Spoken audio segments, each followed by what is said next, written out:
This is Inside the Right. So, Tim, we've got some really big news here. According to at least 3 polls in the immediate aftermath of Trump's conviction, there has been a slight swing in Biden's favor. That was the Reuters Ipsos poll, Morning Consult, and then Echelon, with the Echelon poll even using the exact same respondents and still clocking a 2-point swing to Biden's favor. Do you think that this is a sustainable move, or do you think it's fleeting? Well, I think it conceivably could be sustainable. I'll say this. I'd rather try to predict what happens with the polls. I think objectively speaking, being convicted of a crime of 34 felonies is not a political winner, and that Trump has managed to gaslight enough of the political pundit class into being open to the possibility that this could help him or whatever that they're spinning. I mean, it just put it this way.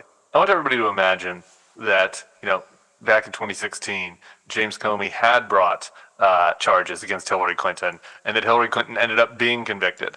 Would there have been anybody out there being like, this is a winner for Hillary, this is really going to help her now that she's been convicted of crimes? Of course not. Trump gets treated so differently from everybody else. And I think that when you just kind of wash away all the nonsense, it's not that surprising that there is some group of voters that are going to be turned off by this. And, one other thing that I thought was interesting is if you looked at, I believe it was the ABC poll, of people that have a negative view of both Trump and Biden, they overwhelmingly, were supportive of thought that the jury reached the right conclusion and thought that it was bad that Trump was a felon and, thought it was going to impact their vote. So it's that isn't surprising. It's not surprising that there is this category of people that don't particularly like either candidate, and that Donald Trump being convicted by a jury of his peers has moved some percentage of those people, towards either supporting Biden or off of Trump, and, as they try to weigh options that they don't really like. I think that's just logical, and that all of the other spin post-trial has been, just that, a lot of BS spin. Is this what you expected to see with regard to this polling in the immediate aftermath of the conviction? I always, my just general bias on dealing with polls is I like to wait a couple weeks and just see. I mean, I think the instantaneous polls are kind of interesting. The Echelon thing you mentioned, I think, is interesting in that they went back to the same people that they had polled before, and 2% of them had moved to Biden. I think that's particularly telling, just because it's those are real humans that they found to change their mind, right? So that tells you something. And so, I take that as the most interesting one. On the other polls, it just, sometimes it takes a little while for this stuff to really simmer with people, for it to sink in, for people to come to terms with their positions. They have to, their neighbors or whatever media outlets, start spinning, spinning them. And so sometimes there's a lag in the reaction. But I'm not that surprised that there's a slight move to Biden. I didn't think it was going to be a silver bullet. But I also thought that it was going to marginally hurt Trump, and so far that's what it seems like. Right. Well, the Trump team and their mouthpieces have been leaning in on this idea that this was all some big mistake by the left, even though, again, it's not Joe Biden, it wasn't the Democrats who brought this prosecution forward, it was the Manhattan DA, but this big mistake by the left, and it's going to backfire, and now millions of sleeper Trump supporters are going to come out of the woodwork, and they're going to be mobilized. What's your response to that? Because like you, I don't know, maybe I've lost touch with common sense, but I also tend to think that being a convicted felon is not, in fact, a good thing for a campaign. Yeah, I just really think that was all a fantasy, in which case I do think this. I think that there is a category of people who are hyper-engaged partisans who may not have been, Trump super fans, right? They might not be the type of people to put on the red hat, but they're partisans. They're very anti-left, anti-woke, anti-whatever. It's the Ben Shapiro types. Think about the people that are watching the Daily Wire. They're basically for Trump. Tim Pool still brands himself as a disaffected liberal, as if he's otherwise going to vote for anybody on the left. Yeah, absurd. So take some of those people that are on the right, but maybe they aren't part of the Trump superfan part of the right. Yeah. Did this, just because of the nature of the rhetoric around this, did this, enrage them particularly, and kind of did this make them, just come to Trump's defense more aggressively? I think that's possible. That's real. There are a lot of MAGA, there are people out there consuming a lot of right-wing media that have bought the BS about the justice system that now might be more excited to vote for Donald Trump or to support him than they were before. But you don't get extra credit for your vote if you're more excited about it, right? A vote is a vote. And so are some of those people donating now? Yeah, I think that there's some evidence that Trump's raising more money now. And I think that there's some evidence that he's kind of consolidated people that were already going to vote for him anyway, but maybe reluctantly, and now maybe they have a little bit more enthusiasm. But that's very different than winning over new people. And it's just hard to see how being convicted of 34 felonies is winning over people that didn't like Donald Trump in the first place. And I think that they're either spinning or they're buying their own BS if they think that's happening. Right. Charlie Kirk posted online, "I support Trump more after this crap. We must win." Like, now Charlie Kirk is going to cast his one single vote for Donald Trump even harder than he would have cast it before. You're already a Trump propagandist. Like, how much more could you support him, Charlie? Yeah. Like, the whole thing is just, all about these, right wingers being in their feelings, and they always like to call the left snowflakes, and that was all just a bunch of projection because they're all a bunch of snowflakes. They're sensitive, and if they get, if they have to see accountability for somebody on their side, now they're going to lash out and pretend like they're really mad and have a temper tantrum, and that's fine. I mean, I think that's real. I think that there are some right wing, hyper online, activists that are more angry now or more enthusiastic now. But I don't think that is that relevant to the voting group that's going to decide the election.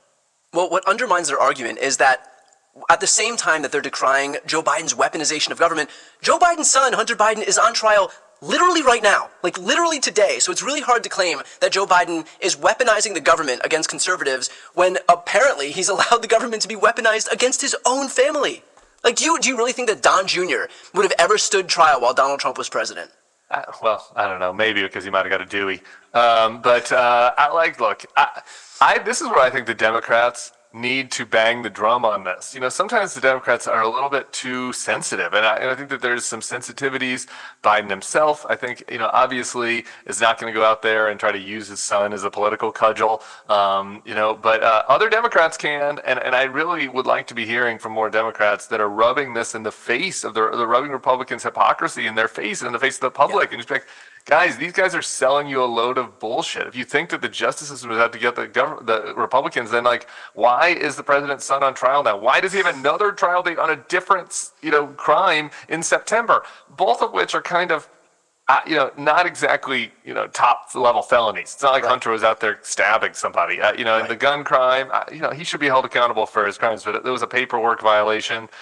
So it's not like this is a situation that very clearly demonstrates that this Justice Department is not acting in a politicized way, and I think the Democrats need to make that point, even if it's a little crass.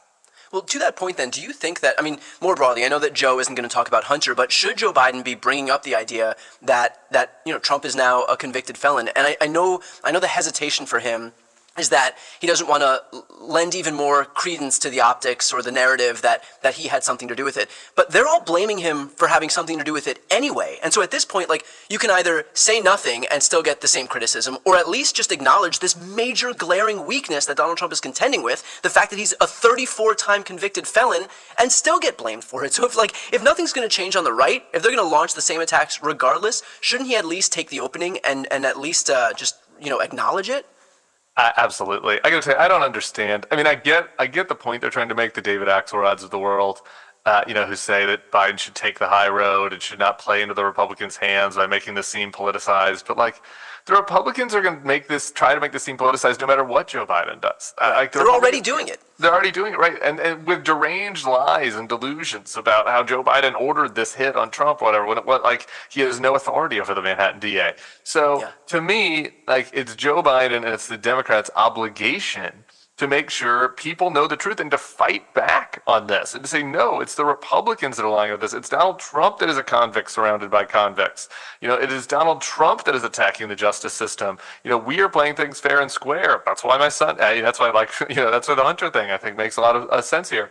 And point out that this person is seeing accountability for his own actions. He's a felon. As a country, we are better than this, and he's trying to drag us all down and act like the system's rigged, because he, won't be a big boy and just accept responsibility for what he did. I think that Joe Biden has to make that case. I think the related case that's related to the fear about this election and driving fear, increasing the salience of worry about a second Trump term is, if Donald Trump gets in there now, this question of whether or not he's going to leave or wants to leave, if jail's waiting for him on the other side, Like, what do you think that Donald Trump is going to try to do while he's in there? Right. And I just think the threat of that is so great, and that it's important that the Democrats and the Biden administration talk about this and talk about his threat, talk about his attacks on the rule of law, talk about his felonious actions.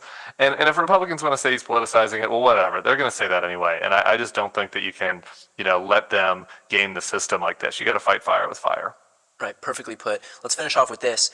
Donald Trump, for his part, seems incapable of talking about anything other than his retribution tour for his own prosecutions. Like, he isn't even really pretending to have an agenda other than that. Like, at least before he would promise to fix the water pressure in showers and flushing toilets, but even now that's gone. The cars, he did bring up the cars.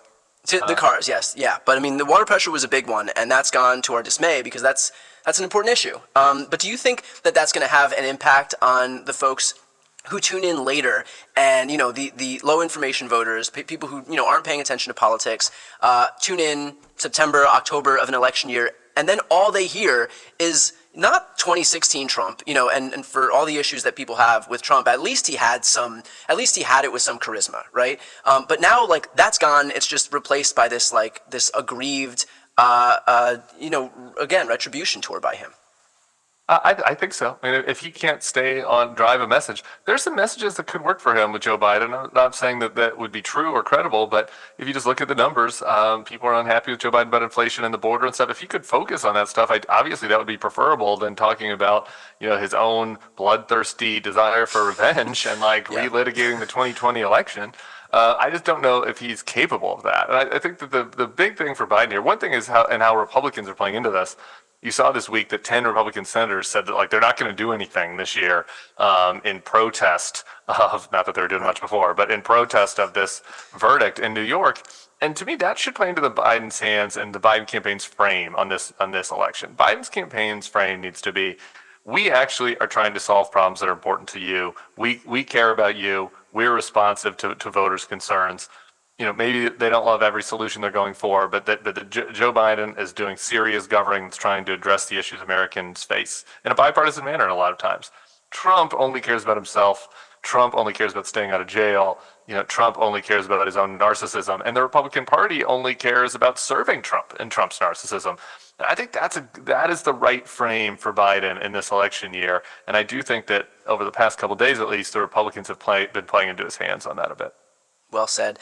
With that said, for those watching right now, if you want to support the work that Tim's doing, please make sure to subscribe to The Bulwark. That's his YouTube channel. Again, very important that we build up this entire pro-democracy ecosystem from left to right. What Tim and his colleagues at The Bulwark do is especially important because it helps give a permission structure. Better than someone like me would, give a permission structure to those independents or former Republicans or current Republicans who are looking not to, have no other option other than Trump. So again, make sure to subscribe. I'm Brian Tyler Cohen. I'm Tim Miller. This is Inside the Right.